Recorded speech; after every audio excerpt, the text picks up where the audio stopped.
I would feel like, and literally, somebody is whispering into my ear like this.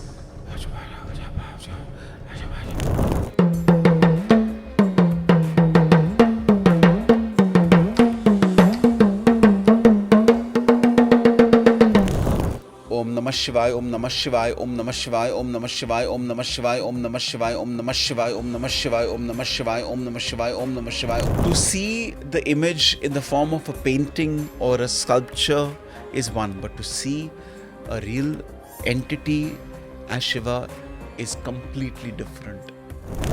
They're there to do some kriya, a technique of meditation where they have to sit on the body of a dead person. Today's podcast is going to be very interesting. You are going to meet a person who has written on one of the very complicated topics, which is Aghoris, and give us a glimpse on what Aghoris is all about, what is his take on spirituality, and also a lot of aspects, lot of mantras in the session, the power of damru, power of ringing spiritual bells, and I'm sure the fun I had having him on the show, you are going to feel the same energies and same vibrations. So please do tune to the show, and I would recommend that you also send the link to your friends so that they can also leverage what this podcast has to offer. Thanks a lot. Hello, Mayur sir. Welcome to the show. Har Har Mahadev. It's really great having you on the show. First of all, because you are an author, very very renowned author, and being you on the show is going to give us a lot of opportunity to learn from you. And you are also going to talk deeply on a topic which is very near to me, which is spirituality and aghoris and all these kind of meditators. So really glad and really looking forward to having you on the show and discuss some aspects of your life with us. Thank you very much. Dhanyavad. And Aditya means the rising sun. And I wish you and your family well. I would like to, if you don't mind, say thank you to you for inviting me to this podcast by reciting a Sanskrit chant, which is to do with knowledge, because that is what we'll hopefully try and awaken through this podcast. Sure, please go ahead. Om Shri Gurubhyo Namaha Shri Bhavani Shankaraya Namaha Om Shri Sadyojata Shankarashramaya Namaha Maunavyakhya Prakatita Parabrahma Tattvam Yuvanam Varsisthante Vasat Rishiganaihi Avratam Brahmanishthaihi Acharyendram Karakalita Chinmudramānandamurtim Swatma Ramam Muditavadanam Dakshinamurti Meede Om. It's about praying to Dakshinamurti, who is also another way of praying to Mahadev. In the form of Dakshinamurti, Mahadev is, and we are praying to bless us with the pearls of wisdom and knowledge. That's really nice. I can feel the vibrations, and it's just giving me goosebumps listening to you chanting these stotras. And I think I had a good fortune of reading your book, Aghoris. Okay. It gave me a lot of. I think it opened up horizon to what things are there, right? Sure. What are the possibilities? And I would like to delve more into that, right? Sure. Because we all have heard about Aghoris, right? And we have a notion that, okay, these are gurus or pandits or kind of beings who are very aggressive, Right. who have, I don't know, everybody's a little fearful of them because of they eating flesh and staying and meditating in crematoriums, right? Correct. So, in your book, through your book, what did you understand about Aghoris? What was your experience about Aghoris? I got my first meeting with the Aghori, not really like a meeting. It was when I was a kid. And my father took me to on a Saturday, we would go to the temple, Hanuman temple. So there was one entity sitting outside the temple. You have that small little veranda. He was seated down and he was practically wearing only his undergarment. But he was completely covered in bhasma. And he looked a bit scary. And I felt like going closer to him. And my dad took me away. And on the way back home, he told me that this entity could be an Aghori. So my first meeting was like that. I believe that must have, got embedded in my mind. Yeah. And then straight away, if I take a leap of time, I remember that when I was conducting my training programs for a company in Mumbai, a couple of the participants, they belong to Kashi, Varanasi.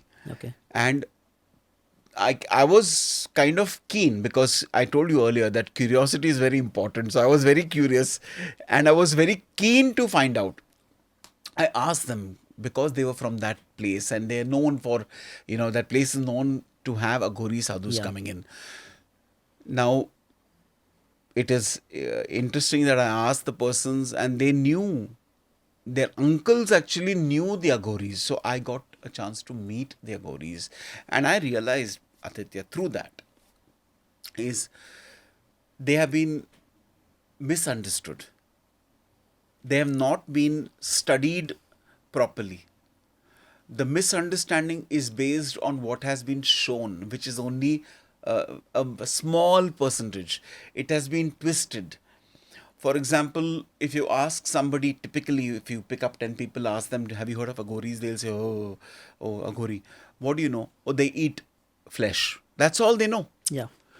Do they know that Aghori sadhus are the most ardent devotees of Mahadev? That's one. Second, they meditate.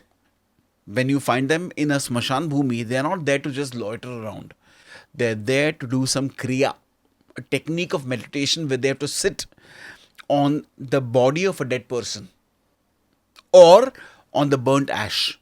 Okay. Sit there for a specific period of time and do certain techniques of chantings and meditation which we are not aware of. But do the people who project Aghoris as flesh eaters, have they gone there and actually sat or observed them doing that? No. They're just extrapolating. A lot of people don't even know that Aghori sadhu, every genuine Aghori sadhu, because there are a lot of fakes also, has got his own guru. उनके गुरु होते हैं. Okay. It's a Guru-shishya relationship where the Guru will tell the Aghori sadhu what he's supposed to do or she's supposed to do. A lot of people ask me, aren't there any female Aghoris? There are. Okay. If you go to Kamakhya temple in Guwahati, on certain days of the year, you'll find female Aghoris also who come. But the percentage is less because the techniques of meditation are more conducive for the males, frankly speaking. But Aghori sadhana is mysterious. It's magical. They will not tell you. Have you ever seen an Aghori sadhu? And I say this in many podcasts as well. Have you ever seen an Aghori sadhu giving a pravachan? No. I have not seen. Maybe if you have or somebody has, I don't know. They don't like to talk and publicize their knowledge. For them, it's only one single pointed focus, which is to meditate and reach the point of Shivatva, merging with the energy of Shiva. Why do they meditate in the graveyard or in the cremation ground? Is because that is where a lot of energies are floating around. And they use certain energies for evolving or intensifying or strengthening their own meditation and their techniques of meditation, so that they can reach Shivatva faster. They eat anything, but because they are not interested in food. They are not like, mujhe ye chahiye, wo chahiye, flesh. No, it doesn't. And the flesh eating is of a dead entity. because they've been called cannibals also, which is absolutely wrong and atrocious. Okay. They're not. Why am I so interested is because they're mysterious, they're magical, they're mystical. There are Aghoris, people think Aghori matlab sirf cremation ground. No. If you go to, which is that place in Gujarat, Junagadh, Girnar forest, there's a huge group of Aghoris who live there. Okay. A tribe of Aghoris who live there. Okay. They coming to the cremation ground is only one part of their sadhana. Otherwise, they are not seen. They will go deeper into the jungles, and maybe you will not know. They can even shape shift. I wanted to ask more on that. I mean, the kind of sadhana they do and everything. Do they get some special powers through them? You have mentioned about Yes. Aghoris who have been living and meditating for 5,000 years. Yes. Right? You have also spoken about people from other planets. That Correct. there are 7 planets or spaces where Aghoris travel, interstellar travel also. Correct. Right. So that means some special powers. And a creature also who was not really walking. I think it was in Kailash that you mentioned. Yeah. Right. So would you like to elaborate on these special kind of powers, these aliens, Sure. right? And aliens meditating, aliens being Aghoris, right? Yeah, yeah. And the presence of them on Earth. Before moving to my other question, which is on Shiva, Sure. right? So I would like to know that. I'll try my best to reveal a few things, though I'm not. What I've shared in the book is the max I can share. To be frank with you, the Aghori sadhu whom I met, they told me I address him as they. They told me quite sternly that it's only for me. Some things that were told to me, so I can't reveal that part. But I can tell you one thing, that if you go to Kailash, if you go to Mansarovar especially, you will see in the night skies certain orbs bolte na, orbs, lights, like small little lights moving around. I have seen orbs taking a dip, like falling into the Mansarovar. Now, in English, an alien does not mean only something from some other planet. Alien means that which is unknown to us. It is alien to me. From my point of view, Aghori sadhus, or an Aghori sadhu, when he starts meditating intensely, there are certain parts of the brain that also get stimulated through the meditation, through the visualization, through the chakras that get awakened, from Mooladhara to Sahasrara, and above Sahasrara there are many other chakras as well. The awakening of these chakras, as a default, by default, they also bless you with, or not they bless you, but you start getting certain powers. For example, intuition. For example, you can actually say something and it'll happen. It's, negatively it's called shrap. But here you can even call it a blessing. Okay. So when they bless you, it happens. Some things get triggered. Almost like your manifestation of a different kind. You alluded to the creature. If there are yetis in the Himalayas, if there are yetis, which there are, then there are certain entities which we may not have even encountered by now. Not yet. If you go, I'm giving examples to prove that there are creatures like that as well, even now as I speak with you. Not only in Bharat, in India, but even across, you'll find that there are typically encounters with these large bear-like looking creatures. But I'm talking about here in India. Even if you go within the ocean, the deeper you go, you'll come across creatures which you will be shocked. I mean, they are living under that pressure, which if you even think of, you can't. The pressure is so high, but they only live there. So Aditya, remember that we think we know about the world, but there's so much in this on this earth that we still don't know about. And then you can look at earth, and then you look at the universe, and there is so much. We are just one part of the Milky Way system, or Yep. that system, the Milky Way Yeah, galaxy. galaxy. There are millions of galaxies. Are we the only ones who have a civilization in the Milky Way galaxy? And there are millions of galaxies. So what I know for sure is that there are people who have mastered the technique of astral flying. And there are some, I can't reveal more, there are some who have also developed the technique of levitation. Literally, they levitate above the ground. With their physicality, they'll be up. And then there are some who can literally fly. Yeah, without wings, they can fly. It's all about the way they manipulate positively, they manipulate their molecules inside the body. And it's I do say that where science ends, spirituality starts. So there's a lot to explore for the mankind as such. I mean, I have also heard that during Mahakumbh, a lot of sadhus come using different powers. Somebody is flying to the kumbh. Somebody is coming through water. So all these things are possible. Absolutely.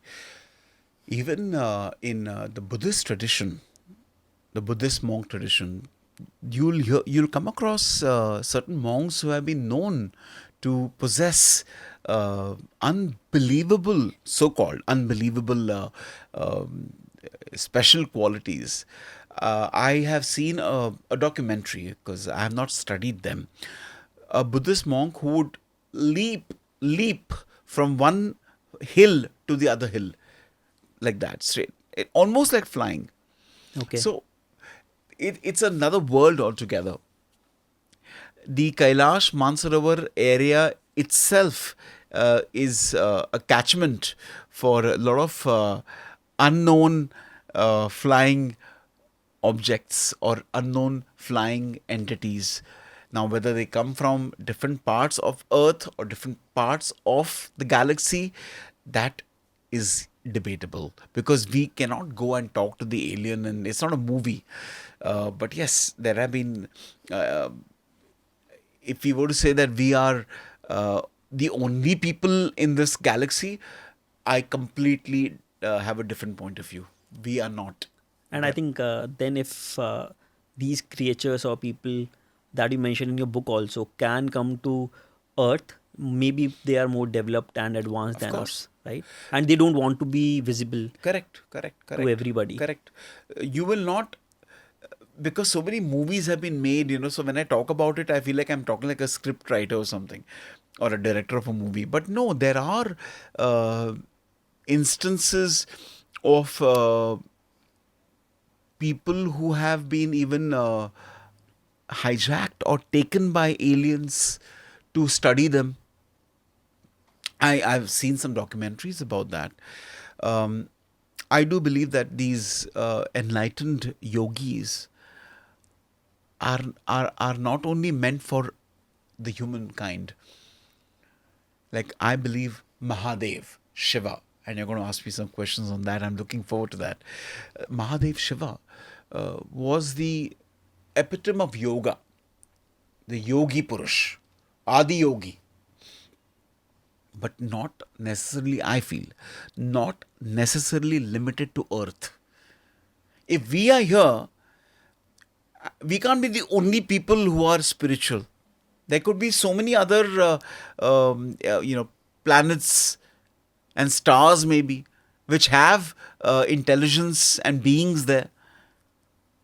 And that's what inspires me to write, because it's not based on my own, silly imagination. I have also been reading and studying, and if you read, which you have, I know, the autobiography of a yogi, you see how he explains, and certain miracles that they have explained.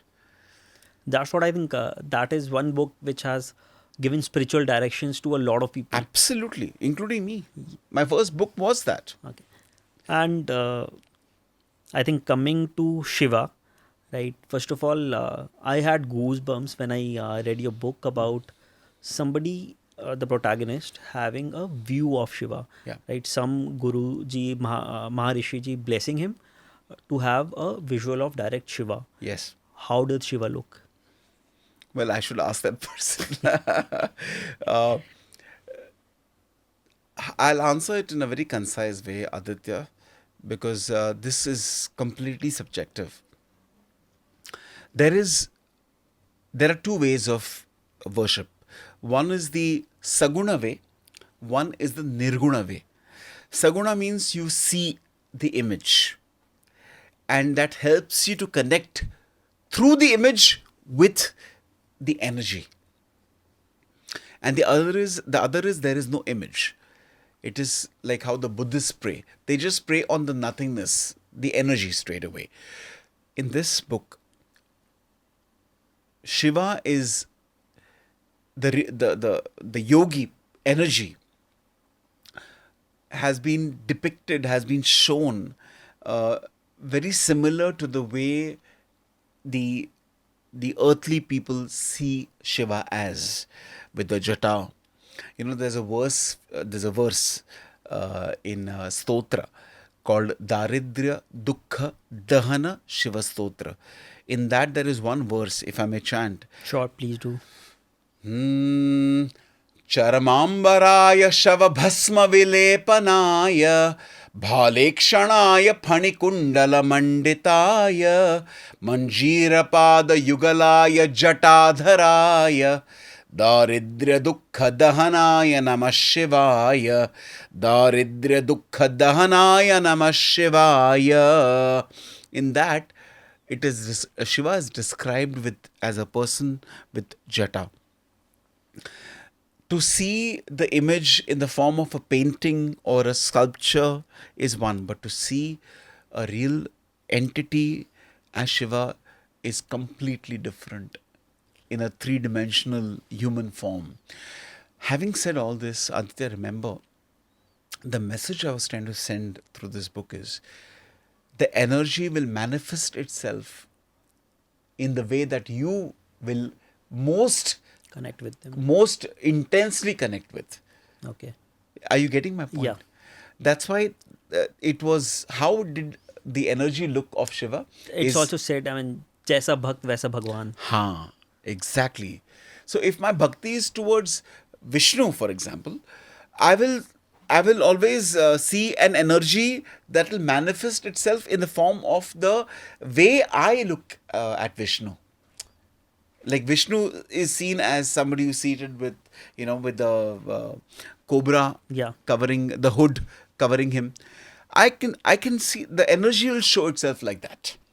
And is Shiva also one kind of an Aghori, and he's instructing and helping other Aghoris to fulfill their purpose? And a continuation to that, you said that earlier that the purpose of Aghoris is to attain Shivatva, right? What is Shivatva?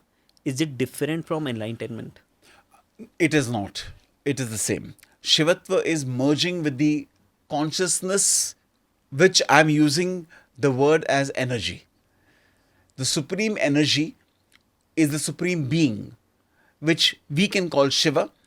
We're calling him Shiva, that energy Shiva. So your question was, I got into the Shivatva. So one thing is Shiva there. You talk about Aghori. Yeah. Shiva Aghori. See, the Aghori, what is the meaning of Aghori is simple. He or she who does not fear darkness or anything that's dark. जो घोर है, जो घोर के through जाके breaks through that and merges with Shiva, Mahadev, who has no fear of those barriers coming in the way, is Aghori. And Shiva, Mahadev, is himself a representation of that, where he would not get scared of anything.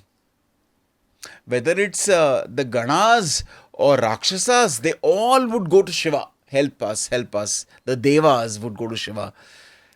So Shiva was a representation of Aghori.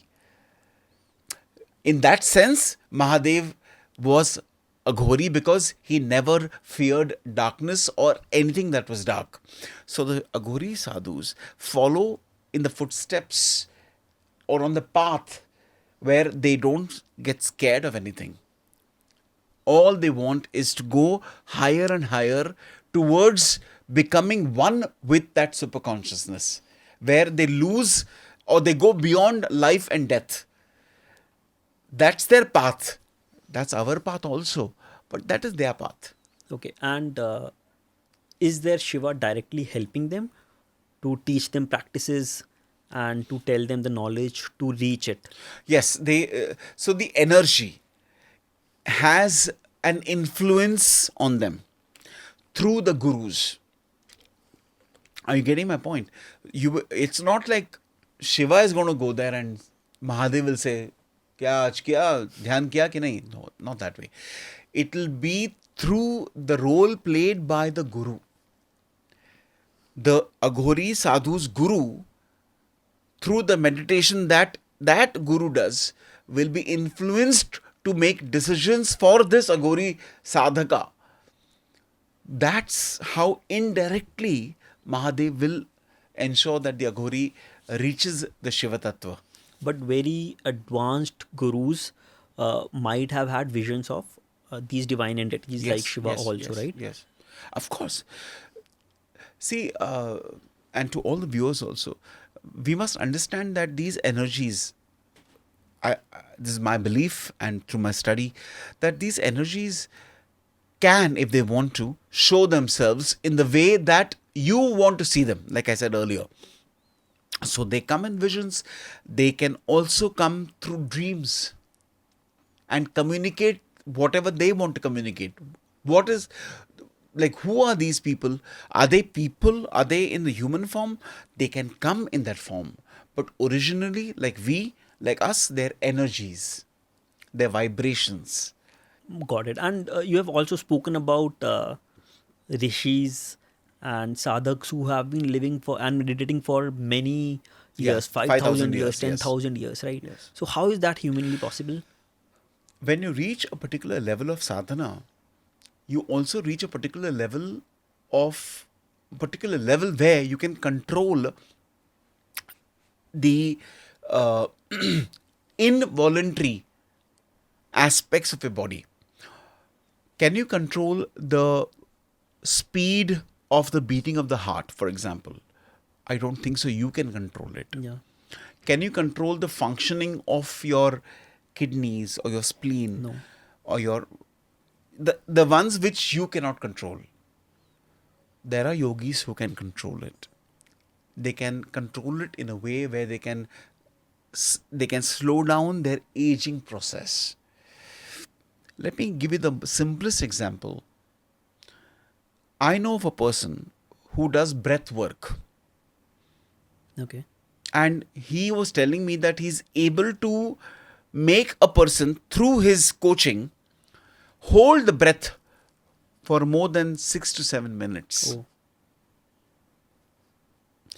This is just a normal guy who's learned breath works, a normal good friend of mine.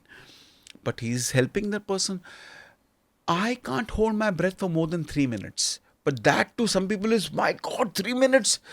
But there are people who are holding their breath for 13, 14 minutes because of certain techniques that they use. If breath holding is here, holding your age is here, that means the degree of difficulty of techniques is here.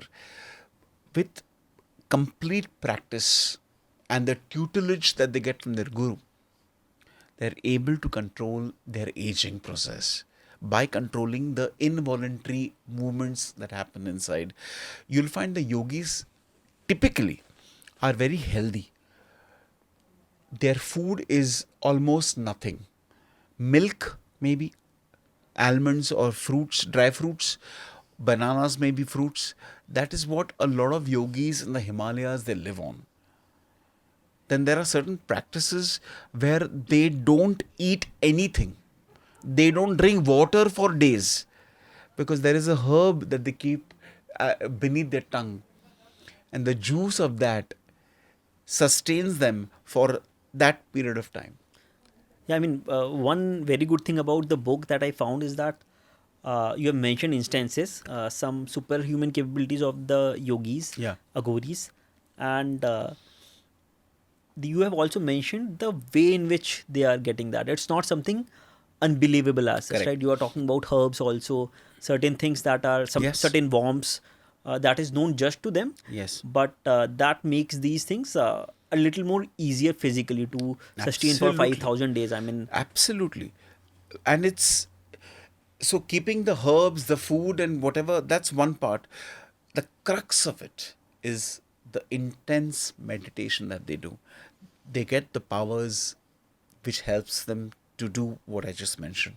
yeah. And many things more. Like I said, astral flying. You know, astral flying, there's a technique which is very difficult, but there is a technique through visualization. You sleep, you get into shavasana, not fully, that you forget the sensation of your body, and then you just picturize that there's a rope, and you visualize. Your hands are like this, but you visualize you're slowly pulling the rope and coming out. It's interesting. It's not like as easy as you just picturize that. Yeah. There It's would be very techniques intense. and very Exactly. detailed things But about that. from the superficial point of view, that's a way by which you can do astral flying. And this is what we know. There are many things which we don't know. Did you personally have any experience, any paranormal experience, or through your guru, anything that was beyond human imagination? I wouldn't say, I mean, I may not be able to reveal with respect to through my guru, because that is between me and my guru. But I can tell you that as regards to paranormal, beyond normal, I did have an experience in while I was living in Fiji. I used to go there. I'm going there next month as well to conduct some of my leadership trainings. So I was living in a hotel, and the room in which I was very beautiful, but it was a bit eerie because it was too big and quite isolated, but lovely room. In the night, for some reason, every night, I would feel like, and literally, somebody's whispering into my ear, like this. Those hushy tones and whispers. And my eyes would open up and I could still hear it. The moment I would, just almost like somebody's there. But I couldn't feel the heaviness of any body or anything, but I could feel the sound, the whispering sound. I immediately would start doing my Gayatri mantra. Keeping my eyes closed because I had it was like, I don't know, maybe 11:30, 12 in the night. And sometimes much later, I would be woken up by those sounds. These energies can't do more than that because it's not like Hollywood or a Bollywood movie. They will, I don't know what it was, but I actually sense that there. I would do my Shiva Kavach in the morning. I intensified that. And you'll not believe me, the moment I started doing Shiva Kavach in the morning, it would take me 20 minutes to do. Om Shiva Kavacham, Om Asya, Shri Shiva Kavacha Stotra Mahamantrasya Brahma Rishihi, Anushtup Chandah, Shri Sadashiva Prityarte Shiva Kavacha Stotra Zape Viniyogaha. And then it goes. This is a Viniyog. The moment I started doing that, actually from that night onwards, there was no sound at all. It was almost like it was a battle of the vibrations of Shiva Kavacha with whatever that entity was. That entity just, I couldn't hear that sound. But yes, I did hear. In fact, I told my wife and told my mom about it because it was so glaring. Yeah. So when I came back, they were like, what happened? What happened? Should we see a priest? I said, no, it's all gone. The Shiva Kavacha did the trick. Did the trick, yeah. And I see, you carry some of the things from the Himalayas. Would you like to Yeah. elaborate on the significance and also give us the fortune to hear them? So you asked me about this. See, I brought this from Kailash Mansarovar, from the Himalayas. It's a Tibetan bell.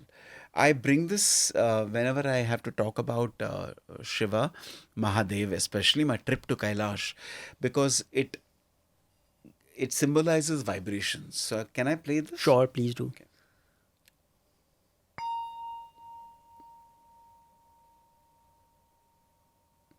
When I do this the next time, I would request all the viewers to also just close your eyes and feel the vibration. Okay? I'm going to start now. Close your eyes. Yeah.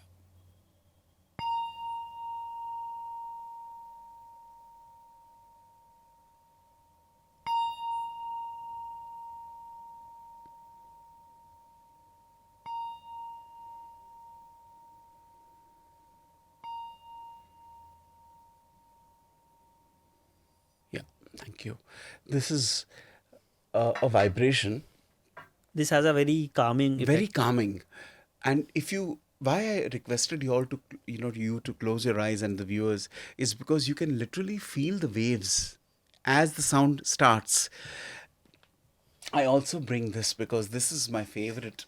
I don't normally bring it, but lately I've been getting it out because it's a damru. Yeah. Shiva is epitomized by With the Shiva carrying the Tandav damru, yeah. dance and damru also. So it goes like this. I like to play it also. So can I? Please do, I'm not please. a good player of this, but let me try.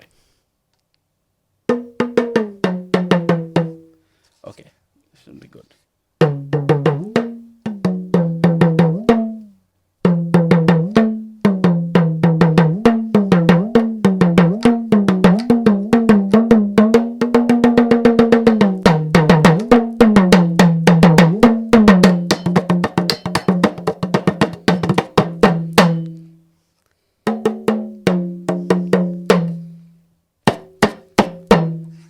So this is more of the vibrations, and it's not an instrument that you play to, you play to an audience. It is just, for me personally, when I just play like that, and then I sit for my japa, I feel more connected to Mahadev. I'm able to visualize Mahadev with the damru.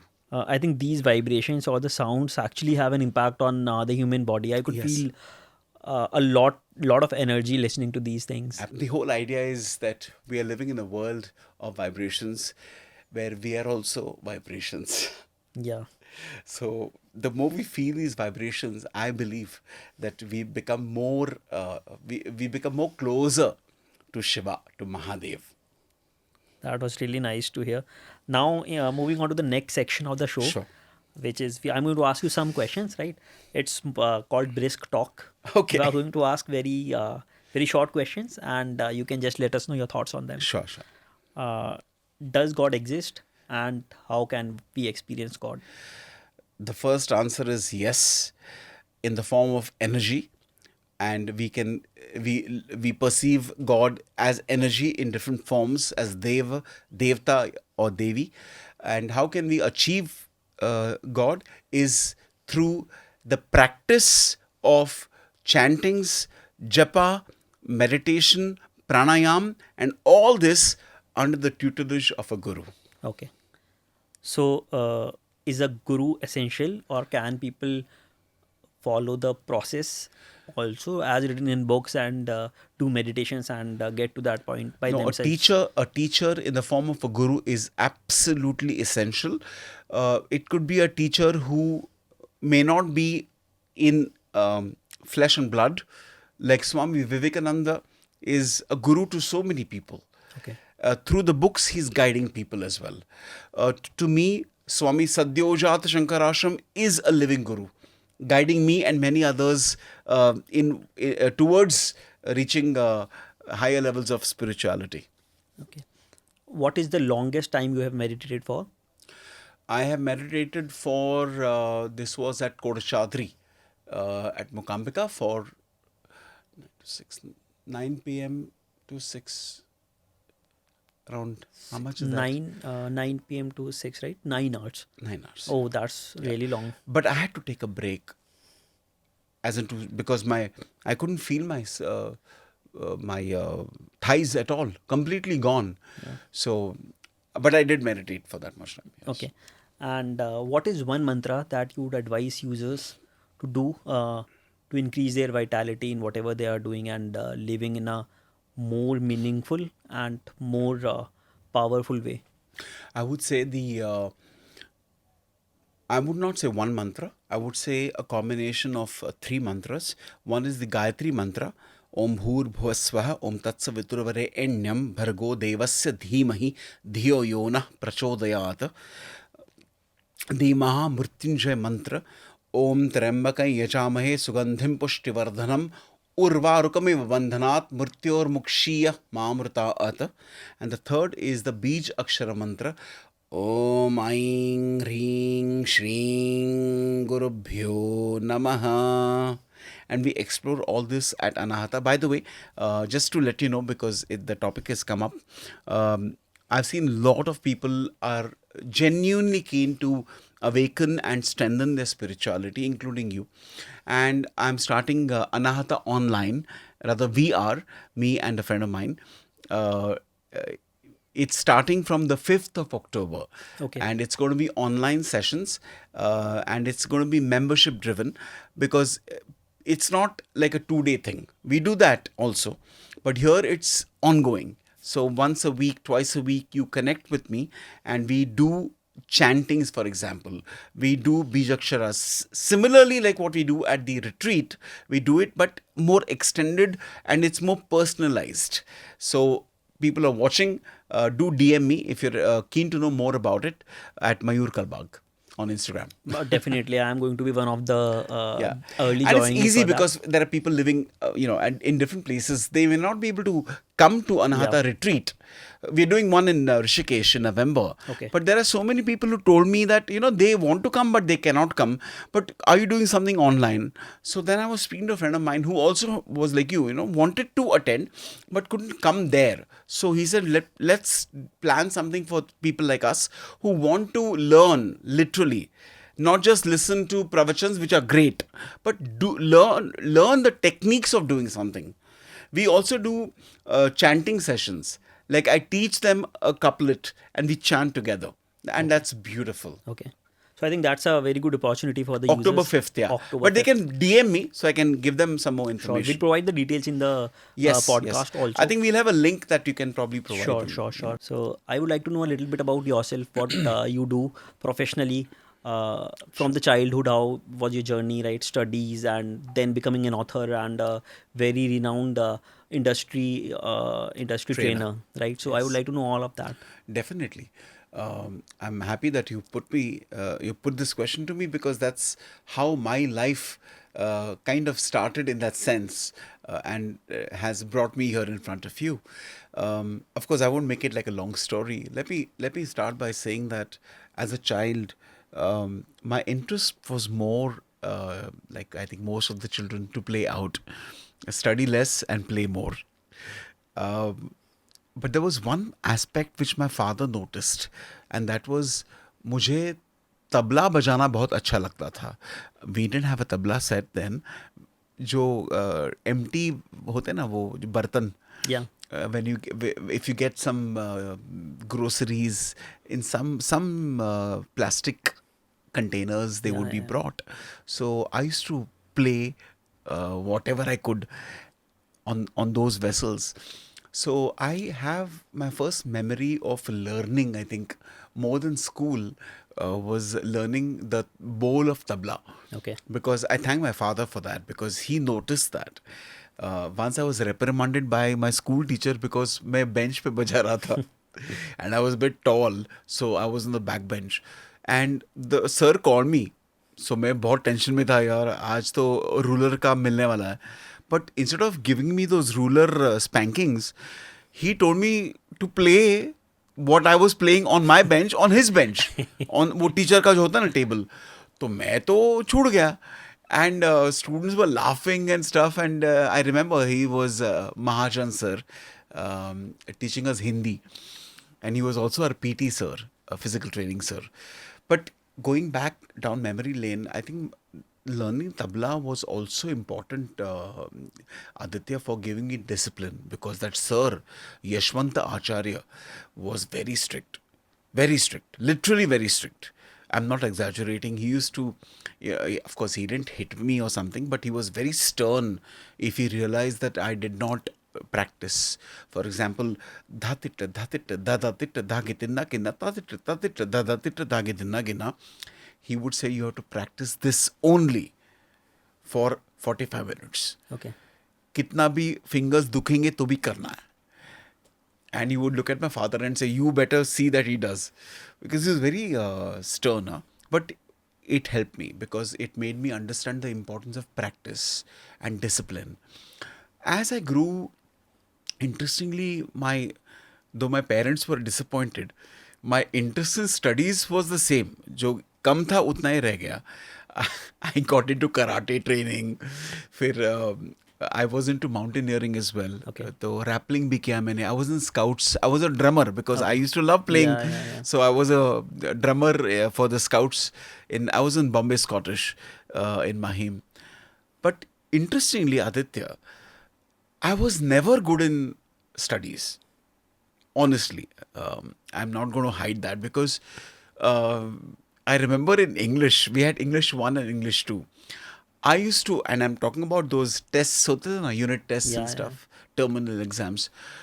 I used to fail and to get the report card signed in those exams, as subjects I used to fail. I was good in math, but English mein main fail hota tha. And now when I look back, I've written books in English, and one book which I think people don't know about is The Adventures of Purna, which will be republished later. Mera pehla book of 600 pages. Took me almost 8-9 months to write. And the overall process took around a year and a half by the time the book came out. Okay. That book has been put in placed in my school's library now. The same school. That's a big achievement, yeah. But that happened because of my guru, who came into my life in 1997 November, around that time. And they say that it takes, sometimes you need some turning points in your life for the good. That was the biggest turning point in my life. The first biggest turning point was that I was born to the most beautiful parents from the heart they were. My mom was the one who encouraged me to start training and development. At 28, after I came back from Kailash Mansarovar, I wanted to do training and development as a profession. In the corporate world. In the corporate world. Like, teaching communication skills, presentation skills, leadership. And I was 28. But I knew I could share because I had already worked. But it was a bit of unintentional arrogance that I can do it. But my mom was the one who encouraged me. She said, try it out for a year. If you don't, can you get a job back? I said, yeah, it's a sales thing. I can get it. So she said, why don't you try it out? My mom. I think her words were the winds beneath my wings. Bolte na aise. Yeah. They really helped me because moms are typically a bit more worried ki baba 28 pe kya. But she was the one who said, go ahead. More than my dad. So when I look back at my life, Aditya, the aspect of playing tabla brought a lot of understanding of being disciplined. Practice, the art of practicing. Karate, because I used to get a bit bullied in school. I was a bit rolly-poly in school. So my father put me in karate. But karate was again discipline and getting punched solid. Duck walking and dips and it was tough. But I did that, and at a point I had to leave it because of my studies, because my father would always say that whatever it is, don't fail the class, which I didn't. But he was, I think, very aware, Aditya, that he must have noticed something. Yeah. That he used to tell me, you're not fit for engineering and all. You do MBA and get a job, you'll be happy. But one thing I realized through all this was, despite me not doing well in the written exams and a unit test, I was good in elocution. I used to write my own essay. I don't know how. In school, I wasn't good, but writing essays to use it for elocuting, I was good. And I used to read out to my parents. I used to write poetic verses. Okay. I remember one I wrote was on something called a Joker's Life or something, and my dad was like, of course he was a doting dad. He was like, "Kya baat hai?" And amazing. And my mom was like, "You're doing so well here. Why can't you do well in school?" So I think there was some, I don't want to go into the teachers and the way they were, but I do believe that I was more motivated by my parents to do well in different facets of life, where I understood that just studies is not going to help me. And then my guru came into my life, after which I went to Kailash in 2001. That's when my career of training and development really came into effect, because it gave me a lot of courage. My mom's words, and my guru also was there when I spoke to my guru after coming back from Kailash that I want to do this. My guru said to me that take a few days, come back to me, because you have to think properly about it. It's a career choice you're making. My guru was like a mentor, and they told me that you go and come. I did that study, and then I came and I approached Tata Motors, and it was the beginning of my training career. I think I'm celebrating 22 or 23 years now of being an independent trainer, and it took me to Fiji, it took me to Mauritius, took me to US. All that happened. Kailash Mansarovar gave me that courage to start training and development as a career. Kailash Mansarovar opened me to exploring the art of painting, because I wanted to paint mountains. Okay. Aditya was not good in painting at all in school. Realistic. Yeah. I could paint Ganpati Bappa Moria because हमारे colony में आता था Ganpati we used to get. So I used to like painting. It was not difficult as well. But scenery and all, impossible. But when I came back from Kailash, I was so keen on painting mountains, because I was completely surrounded by them when I went to Himalayas, that it was more of desperation मेरे को express करना है.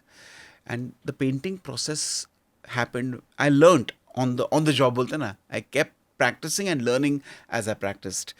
And it's still going on. I still paint. I still exhibit my art. I did exhibitions in Mumbai at the Worli Center, Trade Center. In Switzerland also I did a painting. In Fiji Islands I exhibited.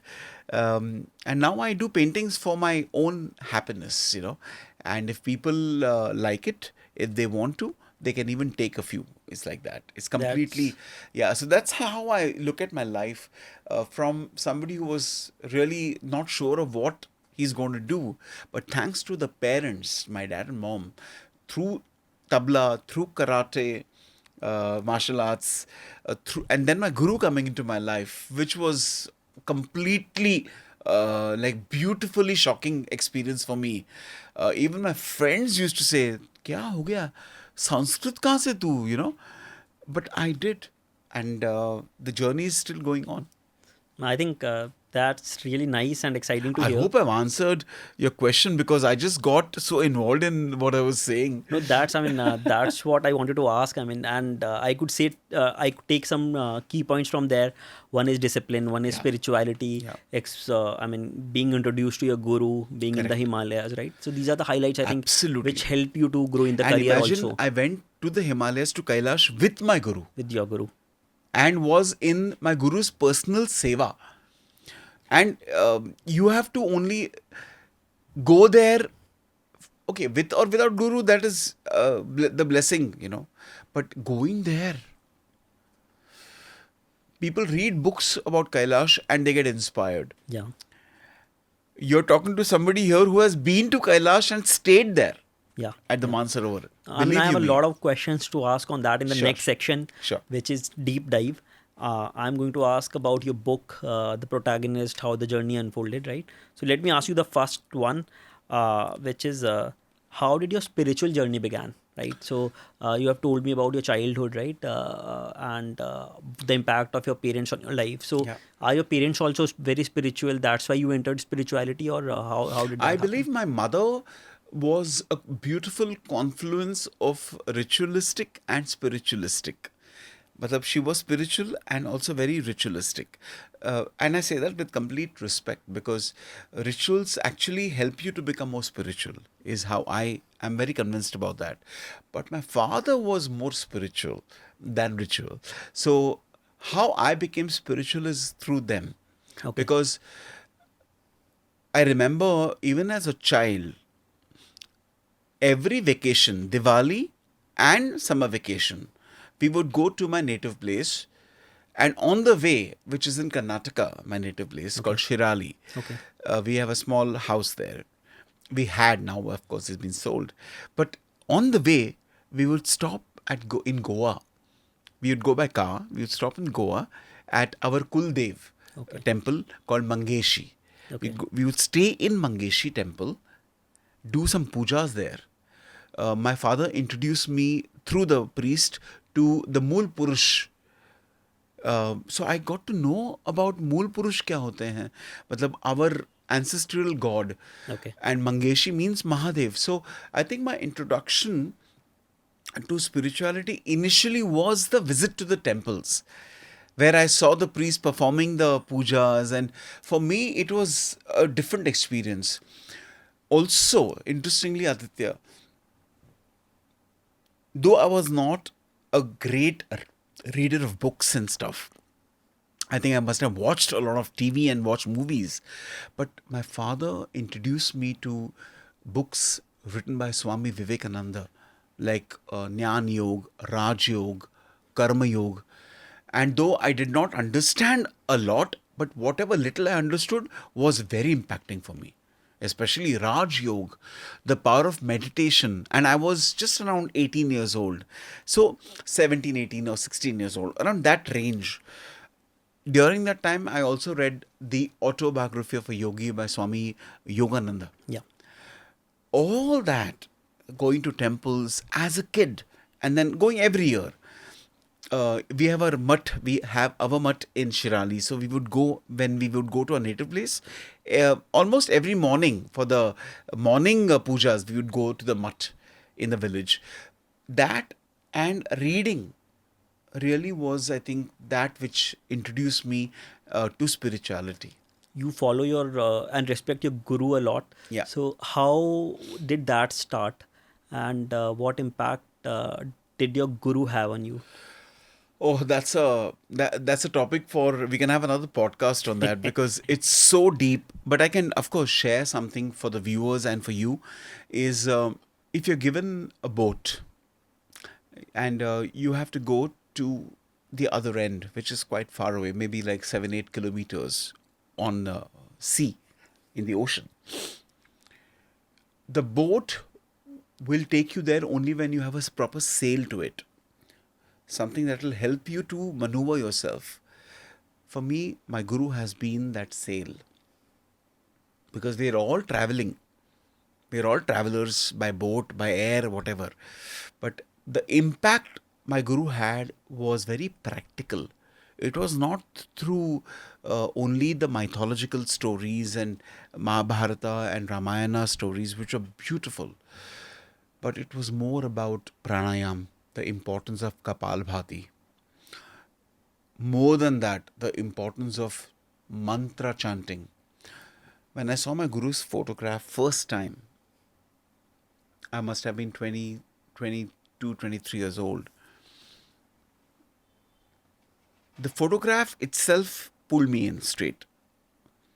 I can't explain how or why. I do have a belief that it pulled me so strong that I feel the connect was even before this life. Okay. And then I went for the Pat Abhisheka, the coronation of my guru from a sannyasi to a guru, our community guru. They were ordained as Swami Sadyojat Shankarashram. I went there. My father was a bit perplexed. You're coming? I said, yeah, I want to go. He said, yeah. So I went there, and that impact was unbelievable to see my guru in real, first time in my life. Earlier, I'd only seen the photograph. This time, I saw my guru first time, they looked at me and I was looking at them only, and there was I addressed him as Swamiji. Swamiji smiled and my life changed there only. Guru ne smile kiya. It was beautiful. And then, of course, the journey began. I started going to the village, to the mutt, spending time interacting with Swamiji. I had a lot of questions, like you have a lot of questions to ask. I had a lot of questions I was able to ask. But beyond that, Aditya, what impacted me, for example, was the way my guru used to chant. I'll give you an example of how my guru's chanting impacted me. Sure. And therefore my guru impacted me through the chanting.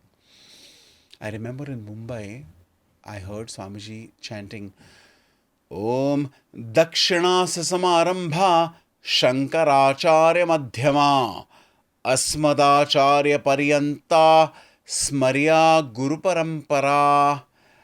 I heard this first time. And the next time I was there with my recorder and pen, cassette recorder. I think it was Aiva or something. Okay, yeah. You know, and I recorded, घर जाके play, rewind, play, rewind, play, rewind करके लिख लिया मैंने. In English I wrote and I learnt it. Then there was one more chanting which was beautiful. Mauna Vyakhya Prakatita Parabrahma Tattvam Yuvanam Varsishthante Vasat Rishiganaihi Avratam Brahmanishthaihi Acharyendram Karakalita Chinmudramanandamurtim Swatma Ramam Mudita Vadanam Dakshinamurti Meede. So, of course, Swamiji would explain the meaning of this one and that one. But more than the meaning, the sound effect and impact was unbelievable. And that's how the journey began. I got initiated into my mantra japa by my guru, which I cannot reveal. So every day I chant the mantra. This happened, I was initiated in November 1997. Since then till today, every day I chant with my japmala, and that has also been tremendous impact on me. First of all, it is very empowering to hear these shlokas from you. And I just got two questions on this, right? Sure. One is, I think, on the mantras themselves. So you are saying that even if somebody is not completely aware of the meaning of the mantras, the sounds have their own impact. Correct. Right? So I think then in that sense, right pronunciation of these Yes. is also very important. Very true. Very Right? true. So you have to learn from somebody. Very true. You have raised a very valid point. Not too many people know, and I want them to know, I want all our viewers to know that it's not only what you say, it's how you say, especially when it comes to chanting. Udaharan, example. Om Bhu, Om Bhavaha, Om Svaha, Om Mahaha, Om Janaha, Om Tapaha, Om Satyam, Om Tatsaviturvare Enyam, Bhargo Devasya Dhimahi, Dhiyo Yona, Prachodayat.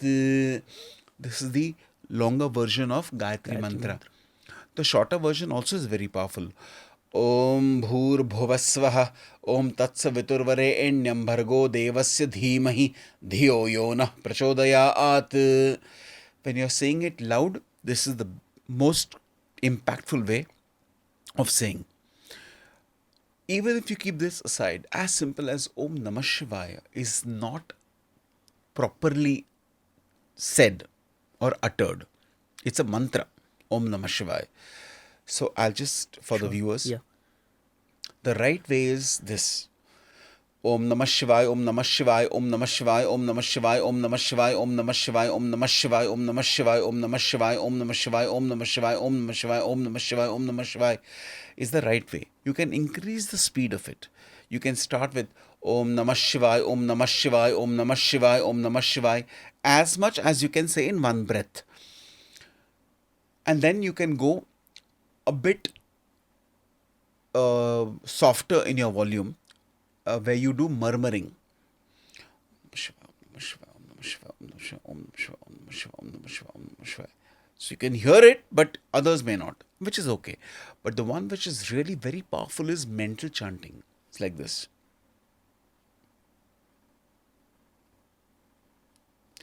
The speed increases because mentally you can chant faster, because there is no effort on the part of your lips to move. But this is the right way. The way in which people sometimes chant, which I request them to chant differently in the way I have chanted now, they chant like this: Om Namah Shivaya, Om Namah Shivaya, Om Namah Shivaya, Om Namah Shivaya, Om Namah Shivaya, Namah. There's no need for Namah Shivaya, Om Namah Shivaya. You're exerting too much of energy. Okay. It should be Om Namah Shivaya, Namah Shivaya, Namah Shivaya, Namah Shivaya. Okay. No. Namah Shivaya, Om Namah Shivaya, Om Namah Shivaya, Om Namah Shivaya, Om Namah Shivaya. And you keep doing it, and then you reach a point where you don't feel like even opening your mouth. Just goes on in your mind. And typically do it 108 times, not for 108 times, maybe for 10 minutes or whatever, but number of repetitions could be 108 times. Even stotrams, or like I said, simple things like the Maha Mrityunjay Jap, which is mantra, very powerful. Om Trembakai Yajamahe Sugandhim Pushtivardhanam Urvarukamiva Bandhanat Mrityor Mukshiya Mamrutaat. Om Om Om.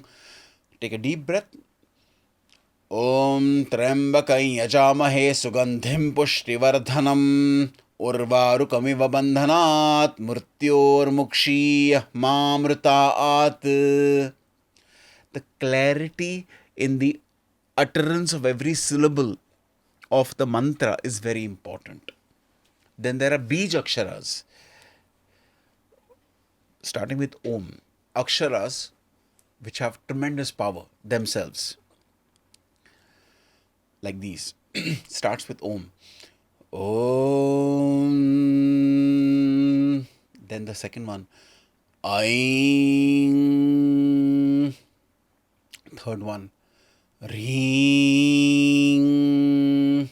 Fourth one, Shring. Om Aing Ring Shring. And then you can add Guru-bhyo Namaha. That means you remember the Guru. Your Guru could be Swami Vivekananda or anyone. That is your choice. But you can create a body of that. So we do Anahata retreats. And in that one session that we focus on is the power of, apart from chanting and the breathing and stuff and meditation, we talk about the importance of Bij Aksharas. Om Aing Ring Shring Guru-bhyo Namaha. 11 times of the recitation will have that impact. So I've talked about stotrams, shlokas, Bijaksharas, all these things. The clarity with which we say will have the actual impact. Either the vocal one or the mental. Vocal also has the impact, but mentally you can say it more number of times and faster. Okay. So it'll create more volume and better quality of vibrations inside your body. Reciting all these shlokas and Bij mantras, what is the impact on a person? What it does is, at two levels, it helps you. One is at a level of your physicality, it helps you. I'll tell you how. When you start reciting such divine stotrams and bijaksharas and stuff, it makes you healthy in your mind to take actions for your body. Many times I've seen people who become victims of stress that leads to anger, frustration, depression, and more importantly, it has an unfortunate impact on the body, like diabetes, thyroid, blood pressure, because of stress, more so. But by chanting, your health becomes better because your stresses come down. When you are able to manage your stress, the things that lead up to blood pressure, like stressful situations and anger, all those reduce. So the first impact is the impact on your body. You feel inspired, you feel motivated to do something for maintaining the health of your body. Second is the spiritual quotient. I believe, especially after COVID, most of us have become more open to spiritual energy or spirituality. And by chanting, by meditating, by creating those vibrations, I have myself experienced a growth in the intensity of my spirituality. That means I feel more easy, or it's much easier to keep my mind more calm, relaxed, and take it to a point where I feel I'm in meditation. And all this, in some way, Aditya, helps in the physical and mental well-being and the wellness of that person. If you're a manager or a leader of a company, of a corporate, and if you can't control your negative emotions, like you get hyper very quickly, or you get angry very quickly, you get irritable also for small things, these are not the right attributes of a good manager. So by practicing every day Om, for example, or Bijaksharas, or just having the habit of reciting, it will have that domino effect, which will ultimately help you to decrease your stress and increase your health, mental and physical both. I think on continuation of that, I would like to know what is spirituality for you? Spirituality is the enhancement and the development of the spirit that is, and the soul that is inside you. It comes out in the form of being humble, despite whatever level that you may be in your life with respect to your monetary and your career stuff. Your humility accompanied by your curiosity. You become more curious and inquisitive to know more about the world. But at the core, I believe spirituality is about being a nice human being. English में एक कहावत है, there's a proverb in English which says that it is nice to be important. It is nice to be important, but it is more important to be nice. That to me is the crux of spirituality.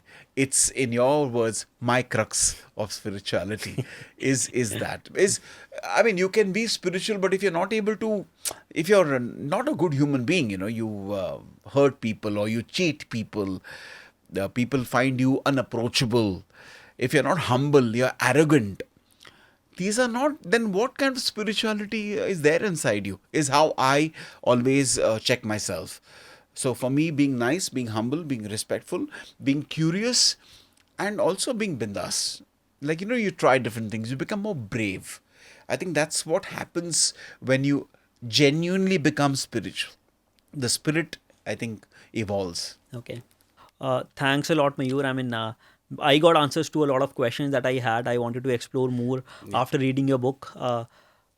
Listening to all the mantras, these instruments was really, Thank you. really blissful, I mean, to say the least. And I would also say that the users to read the book. It's an interesting book, and try to be a part of these spirituality sessions. Yes. And it's called Anahata Online. Anahata Online. And the kind of experience I had interacting with Mayur, I'm sure the users would have equally good or better experience, right? So Thanks a lot for coming again. Oh, it was a pleasure. I want to say to all the viewers, especially who have taken their time to sit and listen to our conversation, that an apple a day keeps the doctor away, but a stotram a day will keep both the apple and the doctor away. So please chant one. And if you can connect with me through the DM, even if you're not keen on attending the Anahata online, please feel free to connect with me, and I can talk to you about how to chant. And if you have some queries, feel free to connect with me, because the more the people they get the right way of saying things, I'm the happiest person as a sadhaka myself. I want to conclude from my side by chanting a small shloka as a way to say thank you to you and your team for inviting me here. It's a Devi stotra, Aparajita stotram. Om Namo Devyai Mahadevyai Shivayai Satatang Namah Namah Prakrityai Bhadrayai Niyatah Pranatasmatam Raudrayai Namo Nityayai Gauryai Dhatrei Namo Namah Jyotsnayai Chendurupinyai Sukhayai Satatang Namah. Om Shanti Shanti Shanti. Thanks a lot, Mayur. Thanks for being here. Har Har Mahadev.